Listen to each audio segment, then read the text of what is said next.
Good morning student, मैं पंकज कुमार करम विद्या मंदिर शिक्षण संस्थान की ओर से ऑनलाइन क्लास में फिर से आपका स्वागत करता हूं। आज हम अपनी इस वीडियो में class 12th biology chapter number 4 का अध्ययन करेंगे।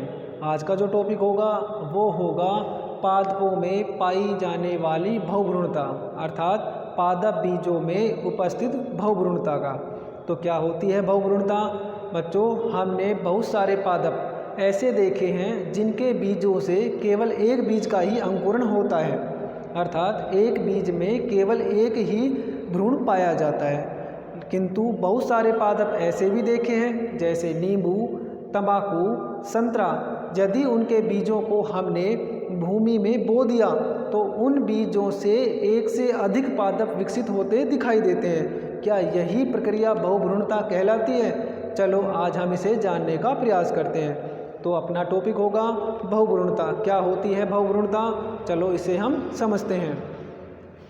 एक बीज में एक से अधिक भ्रूण के विकसित होने की प्रक्रिया ही बहुभ्रूणता कहलाती है।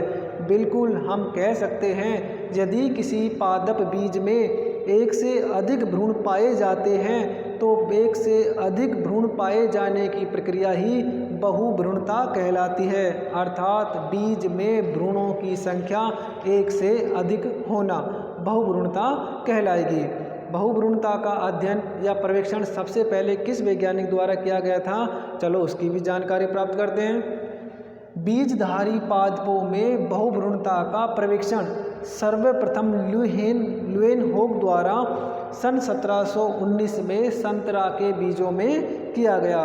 उन्होंने ही सर्वप्रथम यह अध्ययन किया कि कुछ आवर्तबीजी पादप ऐसे होते हैं जिनके पादप बीज में एक से अधिक भ्रूण विकसित हो जाते हैं। तो यही प्रक्रिया उन्होंने बहुभ्रूणता समझाई। क्लियर है? तो अब चलो एक छोटे से डायग्राम के रूप में समझ लेते हैं। ध्यान रहे, अनावर्त बीजी पादपों में बहुभ्रूणता का पाए जाना एक आम बात होती है। इसके अतिरिक्त आवर्त बीजी पादप जैसे नींबू, संतरा, तंबाकू, क्रेटेलेरिया आदि पादपों में बहुभ्रूणता ही पाई जाती है। चलो इसको हम एक छोटे से डायग्राम की सहायता से समझ लेते हैं। बहुत सारे पादप बीज ऐसे होते हैं, ये हमने कोई पादप बीज बनाया, जब उसका अंकुरण होता है तो केवल एक नवोद्भिद ही पादप विकसित होता है। एक नवोद्भिद भी पादप विकसित होता है, लेकिन बहुत सारे पादप बीज जैसे नींबू, संतरा, आम, तंबाकू आदि पादप बीज, ये हमारे पादप बीज हो गए। अब इनमें क्या देखते हैं, एक बीज में एक से अधिक नवोद्भिद पादपों का विकास होता हुआ हमें दिखाई देता है।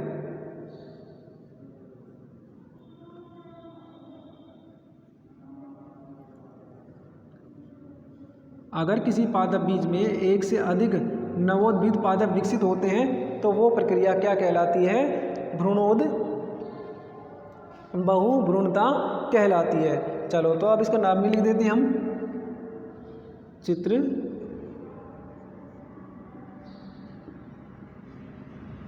संतरे के बीजों में एक से अधिक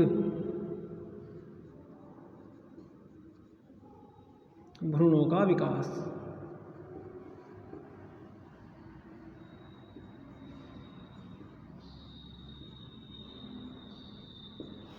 बोर्ड परीक्षा का छोटा क्वेश्चन भी है। सर्वप्रथम बहुभ्रूणता का अध्ययन किस वैज्ञानिक द्वारा और कौन से पादप में किया गया? तो अब हम आसानी से बता सकते हैं। सर्वप्रथम बहुभ्रूणता का अध्ययन ल्यूएनहोक द्वारा सन 1719 में संतरा पादप के बीजों में किया गया।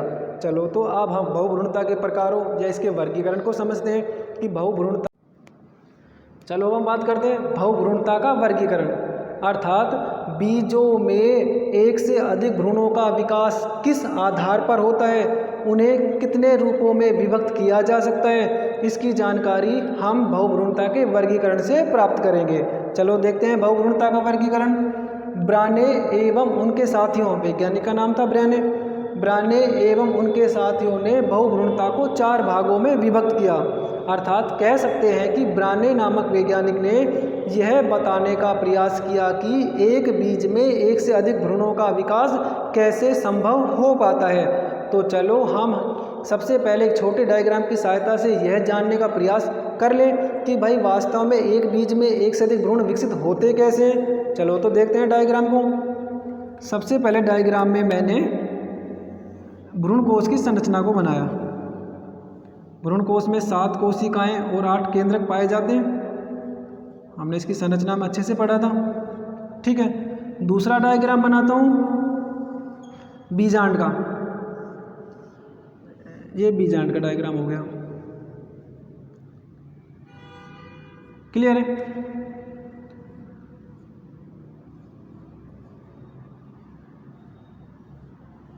भ्रूण कोश का डायग्राम हो गया और एक परिपक्व बीजांड का डायग्राम हो गया।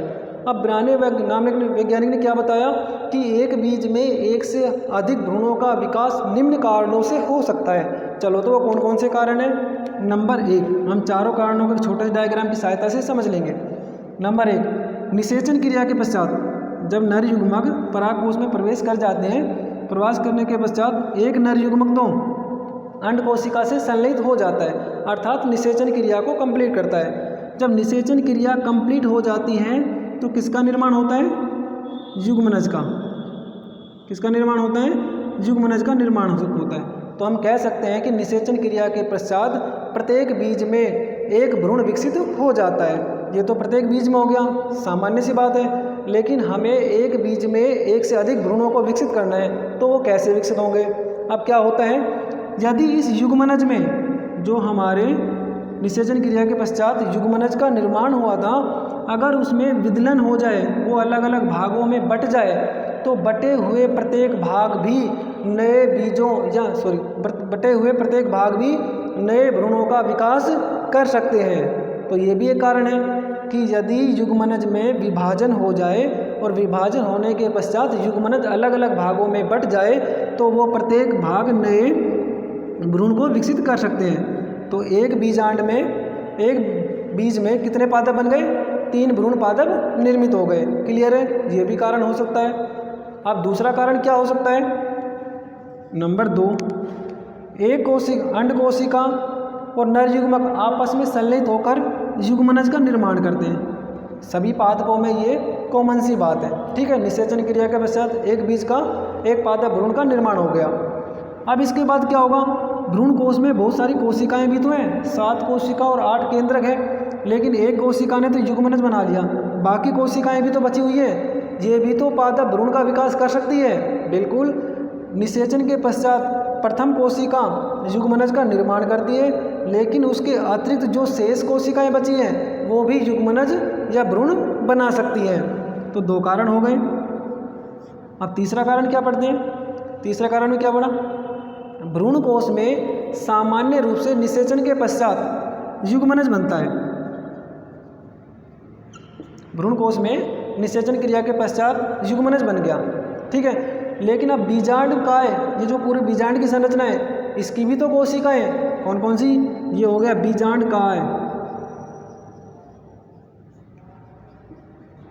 भ्रूण कोश में तो युग्मनज बन गया, निषेचन के पश्चात युग्मनज बन गया। अब भ्रूण कोश के बाहर कौन कौन सी संरचना है? बीजांड का है, बीजावरण। बीजांड का है, बीजावरण। अगर ये भी भ्रूण का विकास कर दें तो कितने भ्रूण बन जाएंगे? एक बीज में एक से अधिक भ्रूण स्वतः ही बन जाएंगे। ये बात भी हो सकती है। अब चौथी बात और क्या बताएं? चौथी बात हम बताते हैं, यदि किसी पादप में ऐसा हो जाए जिसमें निषेचन क्रिया के पश्चात एक युग्मनज तो बनता ही है, वो तो भ्रूण कोश में बनता है, लेकिन यदि एक से अधिक भ्रूण कोश स्वतः ही विकसित हो जाएं, अगर एक से अधिक भ्रूण कोश स्वतः विकसित हो जाते हैं तो प्रत्येक भ्रूण कोश नए भ्रूण का विकास कर लेता है। तो ये निम्न कारण है जिससे यह सिद्ध होता है कि एक पादप बीज में एक से अधिक भ्रूणों का विकास हो सकता है। इन सारी बातों की जानकारी देने वाले वैज्ञानिक थे ब्राने। ब्राने एवं उनके साथियों ने बहुभ्रूणता को 4 भागों में विभक्त किया। आपको डायग्राम से अच्छे से समझ में आ गया होगा कि किस प्रकार से एक से अधिक भ्रूणों का विकास हो सकता है। पुनः दोबारा सुन लीजिए, फिर हम उनके नामों को लिखेंगे। नंबर 1, विदलन बहुभ्रूणता। यदि युग्मनज में विभाजन हो जाए और विभाजन होने से नए बीजों का निर्माण हो जाए तो वो एक से अधिक भ्रूणों को विकसित कर सकती हैं। नंबर 2, भ्रूण कोश की अन्य कोशिका अंड कोशिका के अलावा, अंड कोशिका ने तो निषेचन क्रिया कर ली, अंड कोशिका के अलावा बाकी कोशिकाएं यदि भ्रूण का विकास करती हैं तो स्वतः ही एक बीज में एक से अधिक भ्रूण विकसित हो जाएंगे।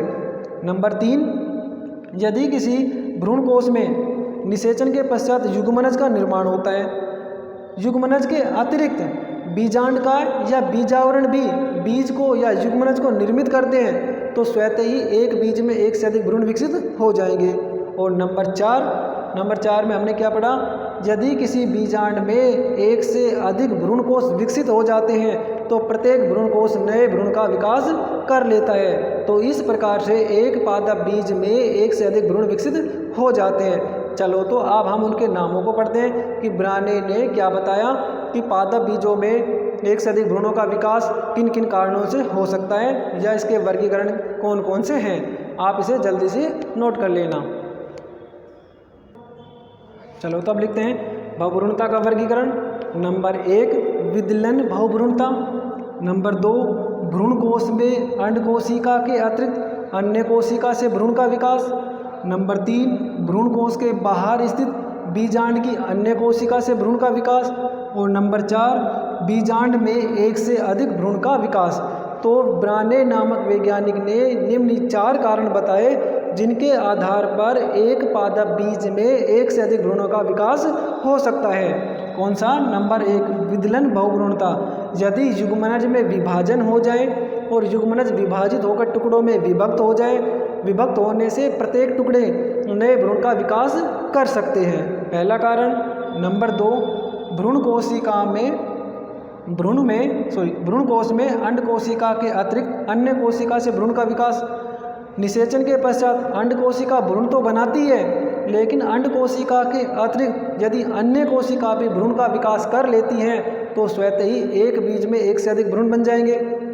नंबर 3, भ्रूण कोश के बाहर स्थित बीजांड की अन्य कोशिका से भ्रूण का विकास। अब तीसरी बात क्या है? निषेचन के पश्चात अंड कोशिका ने भ्रूण तो बना दिया, लेकिन अंड कोशिका के बाहर बीजांड की बहुत सारी कोशिकाएं जैसे बीजांडकाय, बीजावरण, ये भी यदि भ्रूण को बना देती हैं तो एक बीज में एक से अधिक भ्रूण स्वतः बन जाएंगे।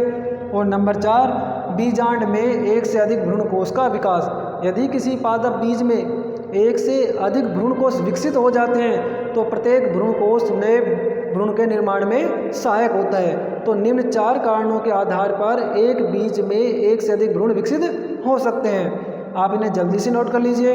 आप पढ़ते हैं हम बहुभ्रूणता का महत्व।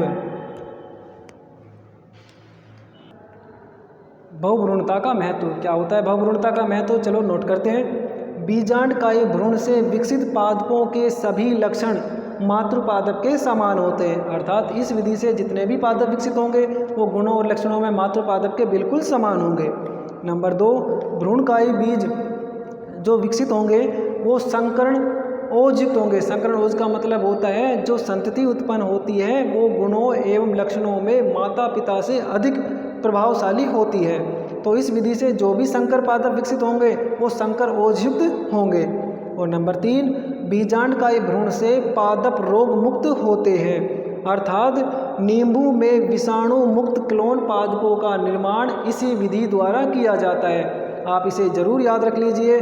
नींबू में विषाणु मुक्त पादपों का निर्माण किस विधि द्वारा किया जाता है? तो हम आसानी से आंसर दे सकते हैं, बीजांडकायी भ्रूण से पादप रोग मुक्त होते हैं। नींबू में विषाणु मुक्त क्लोन पादपों का निर्माण बहुभ्रूणता के आधार पर ही किया जाता है। आज के वीडियो में हमने बहुभ्रूणता को अच्छी तरह समझा।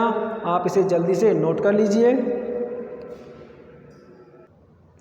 अपना नेक्स्ट टॉपिक असंजनन का महत्व, जो हमने पिछली वीडियो में असंजनन को अच्छे से पढ़ा था। चलो उसके कुछ महत्व हमारे शेष रह गए थे, उस महत्व का भी अध्ययन हम अब इस वीडियो में कर लेते हैं। असंजनन का महत्व निम्न रूपों में होता है। कौन कौन से? नंबर 1, इसके द्वारा लाभदायी लक्षणों को फसली पादपों में लंबे समय तक बनाए रखा जा सकता है। नंबर 2, इस विधि द्वारा संकर बीज आसानी से उत्पन्न किए जा सकते हैं। नंबर 3, इस विधि के द्वारा क्लोनीय संतति बनाई जा सकती है, अर्थात असंजनन विधि द्वारा अलैंगिक लक्षणों को भी हम लगातार अपनी पीढ़ी दर पीढ़ी आगे बढ़ा सकते हैं। तो कौन कौन से लक्षण हैं उन्हें आप नोट कर लीजिए। नंबर 1, इसके द्वारा लाभदायी लक्षणों को फसली पादपों में लंबे समय तक बनाए रखा जा सकता है। नंबर 2, इस विधि द्वारा संकर बीज उत्पादन को सरल बनाया जा सकता है। और नंबर 3, इस विधि के द्वारा क्लोनीय संतति बनाई जा सकती है। आज हमने अपनी इस वीडियो में चैप्टर नंबर 4 को कंप्लीट किया।